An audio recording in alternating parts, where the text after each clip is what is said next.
देखिए इसी का आपका अगला प्रश्न क्या कह रहा है। देखिए इसमें दो आकृतियां हैं, एल एम पी और डी ई एफ। तो इसमें देखिए यदि अनुपात हम देखना चाहें तो एम पी का अनुपात 2 है, ये किसके आपका डी के अनुपात 4 से बराबर हो जाएगा। इसके अलावा इसमें देखिए एल पी 3 है और डी एफ आपका 6 है, तो 3 और 6 का अनुपात हो जाएगा। परंतु एल एम और आपका अनुपात ई एफ बचा, इसका अनुपात ले रहे हैं तो ये बराबर नहीं है, अर्थात ये दोनों त्रिभुज समरूप नहीं है। तो हम लिख सकते हैं कि त्रिभुज एल एम पी तथा त्रिभुज डी ई एफ में, तो देखिए हमने 2 निकाल लिया, एम पी बटे डी 2/4 अर्थात 1/2 आ गया, पी एल बटे एफ डी 3/6 अर्थात 3 दूनी 6 1/2 आ गया, और एल एम बटे ई एफ 2.7/50, तो ये 27/50 ही रह जाएगा। तो हम कह सकते हैं कि एम पी बटे डी बराबर पी एल बटे F D does not equal to L M बटे ई एफ। तो हम कह सकते हैं दोनों त्रिभुजों की भुजाएं समान पात में नहीं है। जब समान पात में नहीं है अतः दोनों त्रिभुज समरूप नहीं है।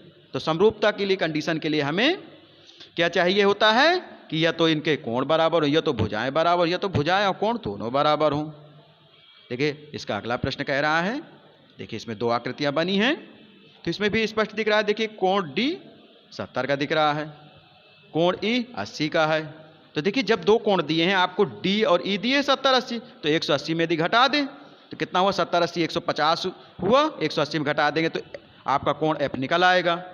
इसी अलावा आपको Q और R पता है, इसमें 80 है और R 30 है, दोनों को जोड़ दीजिए 110 हुआ, 180 में 110 घटा दें कितना आएगा 70, अर्थात कोण P आपका 70 आ गया, अर्थात तीनों कोण आपके बराबर होगा। तो देखिए हम लिख रहे हैं त्रिभुज DEF में कोण D हमें कितना दिए है 70 अंश, कोण E कितना दिए 80 अंश, तो कोण F हमने अभी निकाल लिया, तो 180 में दोनों को जोड़ के घटा देना है। तो 180 माइनस कोष्टक में 70 प्लस 80, 70 80 कितना हो गया 150, तो 180 में 150 गए तो कितना आ जाएगा आपका 30 अंश।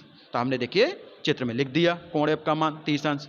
इसी प्रकार दूसरा त्रिभुज ले रहे हैं त्रिभुज पी क्यू आर में, तो देखिए कोण क्यू 80 दिए, कोण आर कितना दिए 30 अंश दिए, हमें निकालना कौन सा है आपका कोण पी निकालना। तो कोण पी निकालने के लिए वही तरीका है कि 180 में दोनों को जोड़ के घटा दीजिए, तो 180 माइनस कोष्टक में 80 प्लस 30 कितना हुआ जोड़ने पर 110, तो 180 में 110 गया तो कितना आ जाएगा आपका 70 अंश। देखिए चित्र में दर्शाए दे रहे हैं कोण पी आपका 70 अंश के रूप में आ गया।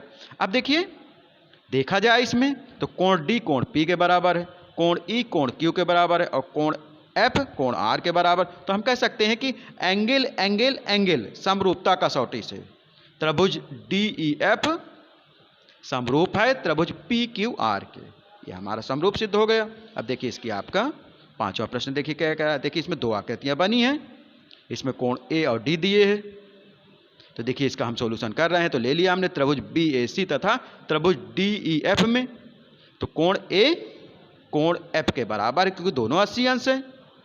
इसके अलावा देखिए भुजाओं का अनुपात देख लें, तो हमारी ए बी बटे डी एफ, ए बी का मान कितना है 2.5 है और डी एफ का मान कितना है आपका 5 है, तो दशमलव हटाएंगे 0 बढ़े 25 दूनी 50 अर्थात 1/2 आ गया।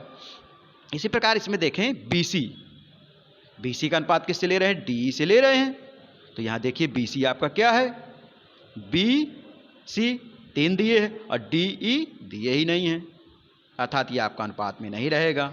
इसके बाद हम ए सी का अनुपात ले रहे हैं ई एफ से, तो ए सी हमें दिए नहीं है, ई एफ 6 दिए है, अर्थात हम कह सकते हैं कि दोनों त्रिभुजों की भुजाएं समानुपात में नहीं है।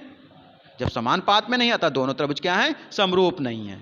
तो समरूप की कंडीशन निकालने के लिए क्या है कि भुजाओं को किस रूप में होना चाहिए आपका समानुपात में होना चाहिए या कोणों को बराबर होना चाहिए। धन्यवाद।